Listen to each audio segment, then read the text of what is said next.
기름 부으심과 관련해서 다윗의 인생, 다윗의 시간표를 살펴보고 있습니다. 먼저 이 말씀으로 오늘 말씀을 시작하고자 합니다.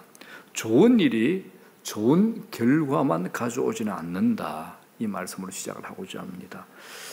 지난 시간 저희들이 살펴보았듯이 얼른 보면 다윗이 골리앗과의 전투에서 승리함으로써 얻은 결과가 있죠. 한순간 이스라엘 땅의 영웅이 됩니다. 사울 왕의 신임을 얻죠. 군대 장관이 되는 겁니다. 그런데 우리가 좀 더 깊이 성경을 읽다 보면 이야기가 그리 간단치 않음을 알게 됩니다. 이거하고 똑같죠. 우리 인생사가 1차적으로만 절대 전개되지 않죠. 좋은 일이 좋은 결과만을 가져오는 것은 결코 아니더라는 겁니다. 물론 다윗이 골리앗과의 싸움에서 이김으로 이스라엘 여인들의 칭송을 받았고 영웅이 되었죠. 그는 여인들뿐만 아니라 온 이스라엘과 유다의 사랑을 받게 됩니다. 그래서 사무엘상 18장 6절 7절이 이렇게 얘기합니다. 곧 다윗이 블레셋 사람을 죽이고 돌아올 때에 여인들이 이스라엘 모든 성읍에서 나와서 노래하며 춤추며 소고와 경새를 가지고 왕 사울을 환영하는데 여인들이 뛰놀며 노래하여 이르되 사울이 죽인 자는 천천히요 다윗은 만만이로다 한지라. 왕이 열받는 얘기죠. 사울 왕이 죽인 사람은 천천밖에 안 되는데 다윗은 죽인 자가 몇이죠? 만만이로다. 그러니까 이게 왕이 얼마나 열받겠습니까?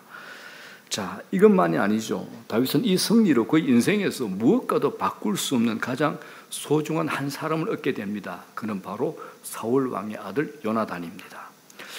사울의 아들 요나단은 다윗이 골리앗의 머리를 가지고 왕 앞으로 나올 때 그의 모습을 보았습니다. 그리고 그 순간부터 요나단은 마치 다윗을 자기 생명처럼 사랑하게 된 겁니다. 동성의 그런 사랑 아닙니다. 정말 깊은 우정을 가지고 사랑하게 된 겁니다. 다윗은 사무엘 선지자로부터 다음 왕이 될 사람으로 기름 부음을 받은 사람, 요나단은 현재 이스라엘 왕 사울 왕의 외아들로서 당연히 왕권을 이어받을 자격을 갖춘 사람이죠. 어쩌면 왕권을 놓고 서로 원수가 돼가지고 서로를 죽여야 하는 자리에 입장에 서야 함에도 불구하고 요나단은 다윗을 자기 생명같이 사랑했다라고 성경은 얘기합니다.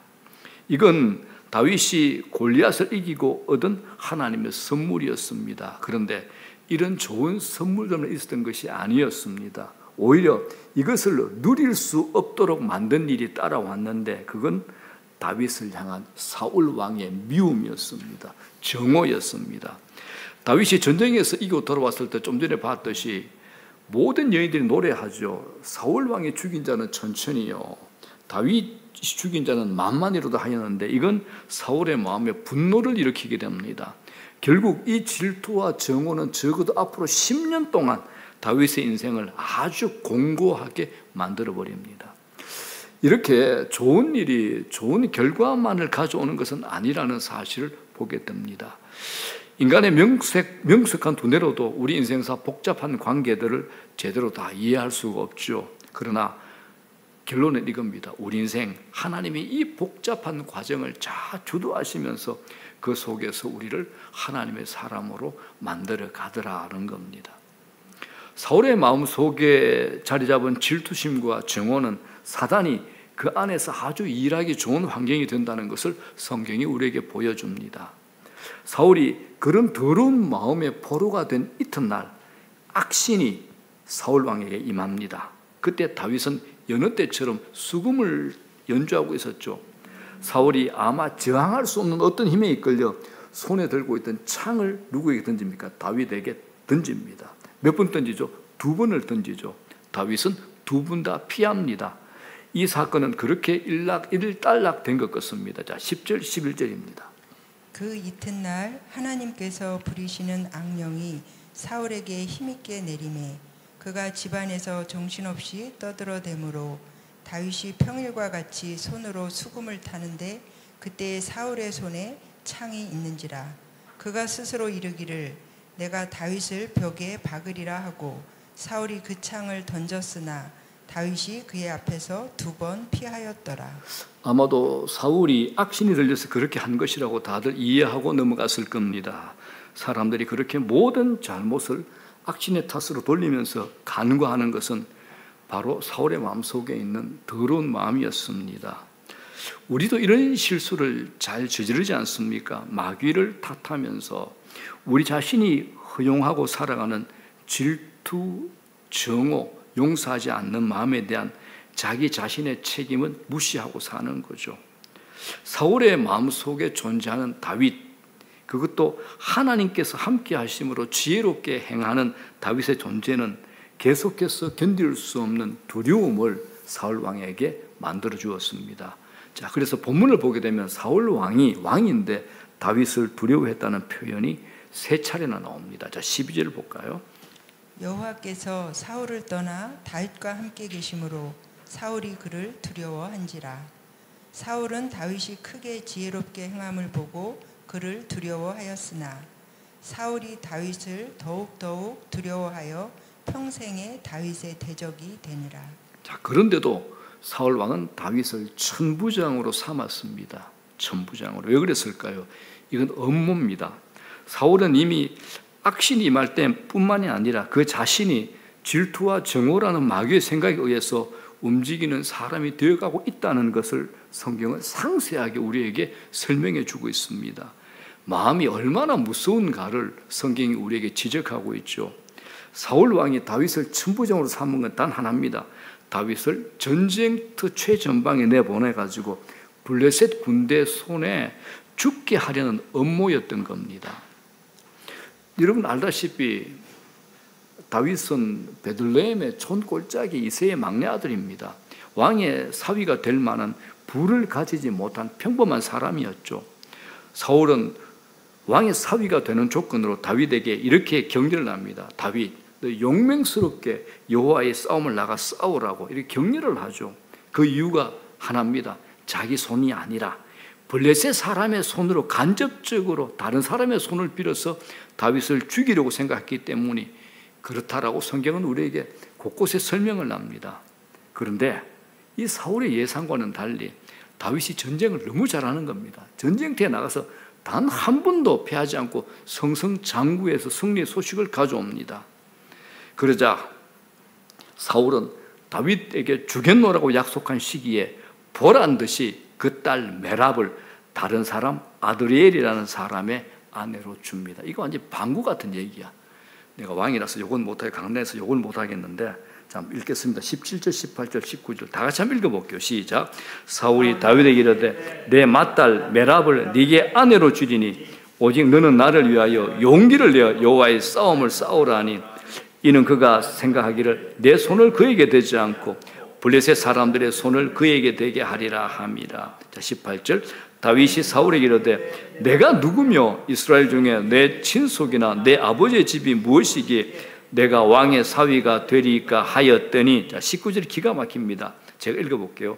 사울의 딸 메랍을 다윗에게 줄 시기 어떻게 합니까? 모홀라 사람 아드리엘에게 아내로 주었더라.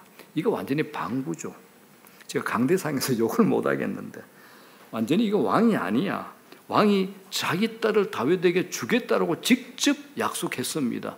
다윗이 미워지니까 보란듯이 다른 사람에게 주는 것, 이건 왕으로 할 짓이 아니죠. 인간이야죠. 자, 나중에 나오는데 이렇게 이상하게 억지로 맺어진 이 메랍의 가정도 결국은 비극적인 결말을 맞게 됩니다. 자, 문제는 사울이 어떻게 이렇게 가만히는 한 젊은이에게 이런 좌절과 모욕을 안겨줄 수 있는가라는 겁니다. 자, 이런 사울에게 또 기회가 찾아옵니다. 자기의 다른 딸이 하나 있었거든요. 미갈이 젊은 용사 다윗에게 반해가지고 그를 사랑하고 있다는 사실을 알게 된 겁니다. 자, 20절입니다. 사울의 딸 미갈이 다윗을 사랑하며 어떤 사람이 사울에게 알린지라 사울이 그 일을 좋게 여겨. 당시 이스라엘에 얼마나 많은 처녀들이 다윗을 연모했겠습니까? 그 중에 한 사람 사울 왕의 딸 미갈도 가까이서 다윗을 보면서 사랑하게 됐습니다. 하지만 미움으로 충만한 이 미갈의 아버지 사울 왕에게 이것이 자기 딸의 순수한 사랑으로는 눈에 안 들어오는 겁니다. 이건 그저 자기 뜻을 이룰, 자기 뜻이 뭡니까? 다윗을 죽일, 자기 뜻을 이룰 악행의 기회 자기에게 다가온 겁니다. 사울에게 있어서 다윗을 향한 자기 딸 미갈의 사랑은 다윗을 죽일 미끼에 불과했습니다. 그래서 사울 왕은 딸의 사랑을 또 이용을 합니다. 실패한 음모를 다시 한번 실행을 하죠. 이번에는 미갈과 결혼한 조건을 더 구체적으로 악랄하게 제시를 합니다. 뭐냐? 블레셋 군인의 양피 100개를 가지고 와서 결혼해라. 이 성경에는 포피가 뭐냐 그러면 남자 성기의 귀도 있잖아요. 우리가 고래 잡는다 할 때 그겁니다. 이게 무슨 의미냐 그러면 본문의 정황을 보게 되면 다윗이 블레셋 장수 골리앗을 만났을 때 뭐라 그럽니까? 할례 받지 못한 자들 이런 의미를 했잖아요. 이건 뭐냐 그러면 블레셋 사람들을 모욕하기 위한 그 칭호도시 똑같습니다. 본문의 정황을 보기인데 포피를 잘라오라는 것은 적의 죽음을 확인하는 한 가지 방법입니다. 자, 그래서 25절 한번 보겠습니다. 사울이 이르되 너희는 다윗에게 이같이 말하기를 왕이 아무것도 원하지 아니하고 다만 왕의 원수의 보복으로 블레셋 사람들의 포피 100개를 원하신다 하라 하였으니 이는 사울의 생각에 다윗을 블레셋 사람들의 손에 죽게 하리라 함이라. 사울 왕이 이런 생각을 했죠. 다윗 제가 아무리 전쟁을 잘하는 장수로 한들 블레셋 군인 100명과 겨루어 싸우는 동안에 죽지 않겠는가 이 생각을 하고 너 100명의 포피를 가져와라 이렇게 제안을 했던 겁니다. 그런데 이 다윗이 놀랍죠. 사울 왕이 요구한 100개에다가 100개를 더해 가지고 와가지고 결국 미갈을 차지하게 됩니다. 자, 27절입니다. 다윗이 일어나서 그의 부하들과 함께 가서 블레셋 사람 200명을 죽이고 그들의 포피를 가져다가 수대로 왕께 드려 왕의 사위가 되고자 하니 사울이 그의 딸 미갈을 다윗에게 아내로 주었더라. 자, 비록 장인인 사울 왕은 악했지만 그의 딸 미갈이 다윗을 사랑했고 또 그들이 결혼한 것에 대해서야 무슨 불순한 판단을 할 수 있었겠습니까? 이렇게 사울의 살인 음모는 다시 실패하게 됩니다. 자, 이렇게 다윗과 미갈이 결혼에 골인하게 되지만 다윗의 결혼 생활은 누가 보더라도 지키기 어려운 행복이었습니다. 이미 사울 왕의 마음에 채워져 있는 게 뭡니까? 이제는 사위가 되어버린 원수 다윗에 대한 두려움입니다. 원수인데 사위가 되어버렸잖아요. 결혼 이후에도 자기의 사위를 향한 적대감이 아무도 잠재울 수 없는 것이 되어가고 있었습니다. 드디어 사울이 공포를 합니다. 아들 요나단과 모든 신하들 앞에서 다윗을 공공의 적으로 규정하고 그를 죽이라라고 명령을 합니다. 그런데 이때 다윗을 자기 생명처럼 사랑했던 요나단에게 아버지의 이 말이 얼마나 견디기 힘든 말이었겠습니까? 그래서 요나단은 일단 다윗에게 이 사실을 알려서 다윗을 숨게 만들고 아버지 사울 왕에게 자기 목숨을 걸고 다윗을 변호합니다. 자, 19장 4절, 5절, 6절입니다. 다 같이 읽어볼까요? 시작. 요나단이 그의 아버지 사울에게 다윗을 칭찬하여 이르되 원하건대 왕은 시나 다윗에게 범죄하지 마옵소서.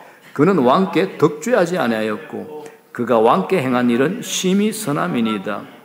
그가 자기 생명을 아끼지 아니하고 블레셋 사람을 죽였고 여호와께서는 온 이스라엘을 위하여 큰 구원을 이루셨으므로 왕이 이를 보고 기뻐하셨거늘 어찌 까닭 없이 다윗을 죽여 무고한 죄를 흘려 범죄하려 하시나이까. 사울이 요나단의 말을 듣고 맹세하되 여호와께서 살아계심을 두고 맹세하거니와 그가 죽임을 당하지 아니하리라.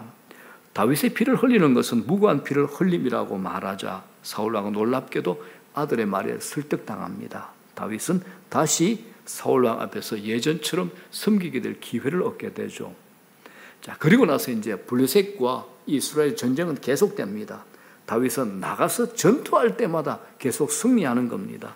어느 날 다시 사울왕에게 악신이 임해 다윗이 수금을 타는데 사울이 다시 단창을 던져서 다윗을 죽이려고 시도를 또 합니다. 자, 9절 10절입니다.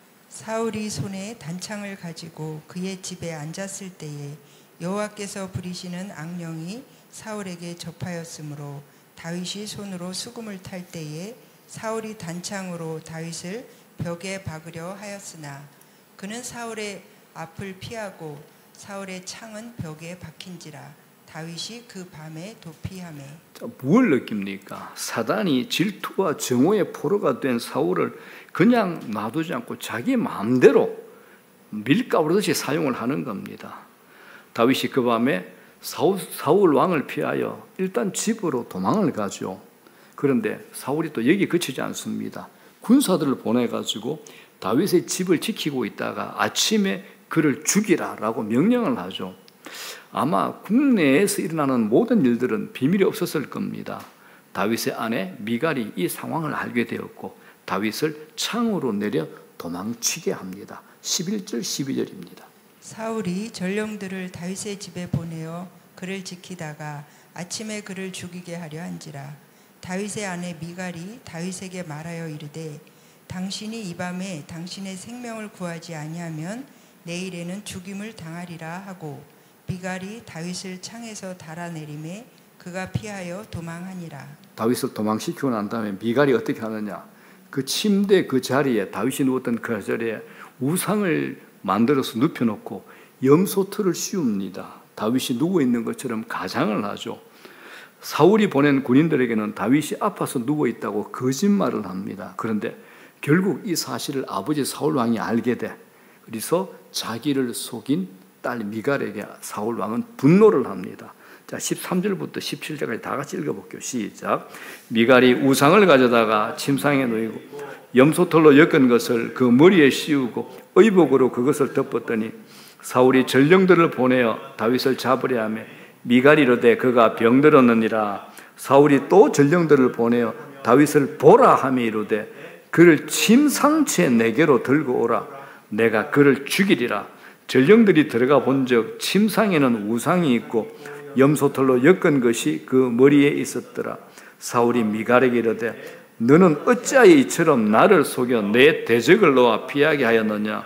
미갈이 사울에게 대답하되 그가 내게 이르기를 나 놓아 가게 하라. 어찌하여 나로 너를 죽이게 하겠느냐 하더이다 하니라 하면, 사울은 결혼한 자기 딸에게 남편이 아닌 자기 자신에게 충성을 요구하고 있는 거죠. 이제 이걸 우리 이 시대에 적용을 하게 되면 얼마나 많은 가정에서 이런 부모들로 인해서 젊은이들이 결혼 생활의 행복이 방해되는 일이 일어나는지 모릅니다. 이렇게 다윗과 미갈의 결혼 생활의 단꿈은 물거품이 되고 말았습니다. 자기 원수를 죽이려는 생각에 미쳐버린 아버지에게 자기 딸의 사랑과 결혼 그리고 가정 생활의 행복은 아무 의미가 없다는 겁니다. 이 속에서 두 젊은 부부 다윗과 미갈, 그들의 사랑과 결혼 그리고 가정의 행복을 완전하게 유린당하고 있는 겁니다. 젊은 다윗의 결혼 생활의 행복은 이렇게 산산이 깨어지고 맙니다. 그리고 다윗은 이제 도망을 갑니다. 자, 여러분, 오늘 이야기의 주인공 다윗의 마음을 이해할 수 있겠습니까? 다윗은 지금 모든 것을 잃어버린 도망자가 됐습니다. 직장, 직위, 모든 백성들의 인기와 칭송 그리고 사랑하는 아내와의 생이별로 깨어져 버린 결혼 생활의 행복, 모든 것을 다 잃어버렸습니다. 그리고 그는 지금 공공의 적이죠. 도망자 신세입니다. 이런 다윗을 통해서 성경이 우리에게 가르치려고 하는 것이 무엇일까요? 마음을 지키는 것을 우리에게 가르치고 있습니다. 마음을 지키는 것이 중요합니다. 왜냐하면 생명의 근원이 여기에서 나오기 때문에 그렇습니다. 마음을 지키느냐 지키지 못하느냐 이것이 죽고 사는 문제라는 겁니다. 그렇다면 마음을 지킨다는 게 어떤 뜻일까요? 다윗도 얼마든지 이런 깨어진 행복을 근거로 사울을 정오하면서 인생을 살아갈 수 있었겠죠. 얼마든지 자기 인생을 원치 않았던 방식으로 이끌어 가시는 하나님을 향한 원망과 한을 가지고 살아갈 수도 있었습니다. 얼마든지 그런 선택할 수 있었고 얼마든지 그런 마음을 가슴 속에 품고 살아갈 수 있었을 겁니다. 그런데 다윗은 그렇게 하지 않았습니다.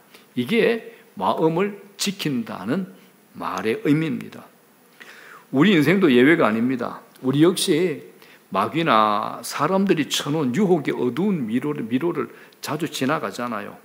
마귀는 우리 가정, 행복 아무 관심 없습니다. 그런데 다윗은 그 속에서 자기의 마음을 지키는 모습을 우리에게 보여주고 있습니다. 저는 다윗의 삶을 묵상하면서 새로운 깨달음을 얻었습니다. 사실 다윗의 마음을 지킨 것은 다윗 자신이 아니라 하나님이셨습니다. 하나님이 다윗으로 하여금 마음을 지키도록 은혜를 주셨고 지켜주셨습니다. 이건 은혜죠. 전적인 은혜입니다. 만일 우리들 중에 누군가가 내 인생에 이런 아픔이 찾아오지 않았다, 이런 생각을 가지신다면 그건 그 사람이 자신이 받아서 누릴 만한 자격이 있었어가 아니라 전적으로 하나님의 은혜라는 사실을 기억하시기를 바랍니다. 그러나 이런 아픔이 우리 인생 가운데 있었거나 혹은 있다면 하나님의 은혜는 이 속에서도 풍성하게 넘친다는 사실을 기억하십시오. 먼 후일 한번 생각해 볼까요? 왕이 된 이후에 다윗은 자기의 충성스러운 부하 장수 우리아를 죽이잖아요. 사울이 자기를 죽이려고 했던 바로 그 똑같은 방식으로 다윗은 자기 사랑하는 장수 우리아를 죽입니다. 여기서 우리는 놀라지 않을 수가 없습니다. 단지 자기 죄악을 은폐하기 위해서 사울보다 더 악한 모습을 보여주는 것이 다윗 인생의 말년의 모습입니다. 사울과 다윗이 과연 무엇이 다른가 질문하지 않을 수가 없습니다. 이 둘은 우리 인간 모두의 죄된 본성을 드러내는 우리의 모습 아니겠습니까? 다윗도 언제든지 사울 왕처럼 그렇게 될 수 있다는 것을 성경은 꾸밈없이 우리에게 보여주고 있는 겁니다. 왜 이런 말씀을 드릴까요? 사울 이야기를 남의 이야기처럼 들으시면 안 된다라는 것을 제가 여러분들에게 말씀드리는 겁니다. 자, 이제 말씀을 정리합니다. 성경은 이렇게 말씀합니다. 이 말씀은 암송해야죠. 잠언서 4장 23절 무릇 지킬 만한 것보다 더욱 네 마음을 지키라. 생명의 근원이 이에서 남이니라. 다 같이 시작. 무릇 지킬 만한 것보다 더욱 내 마음을 지키라. 생명의 근원이 이에서 남이니라. 여러분, 오늘 다윗의 이 마음 얼마나 배신당하고 인간 이하의 모욕을 당하고 왕이 약속을 했다가 왕이 약속을 뒤집고 충성을 했는데 그 왕은 자기를 죽이려 하고 그 왕이 자기 장인인데 자기를 끝까지 죽이려 하는 이거 좌절이잖아요. 눈물, 비애, 공감이 좀 되십니까? 다윗은 완전히 잃어버린 도망자지 않습니까? 직장, 직위, 백성들의 인기 칭송, 사랑하는 아내와의 생이별, 결혼 생활의 행복 다 잃어버렸습니다. 또 공공의 적 도망자잖아요. 이런 다윗을 통해서 성경이 우리에게 무엇을 말씀하고 싶을까요? 마음 지키는 거 우리에게 얘기하는 겁니다. 우리의 마음 지키는 겁니다. 마음을 지키는 것 굉장히 중요합니다. 왜냐하면 생명의 근원이 여기서 나오기 때문입니다. 마음을 지키느냐 지키지 못하느냐 이건 죽고 사는 문제라는 거죠. 여러분, 이건 단지 이 세상에서 죽고 사는 문제로 끝나는 거 아닙니다. 우리의 영혼이 여기에 걸려 있습니다. 영혼이요. 자, 마음을 지킨다는 것이 어떤 뜻입니까?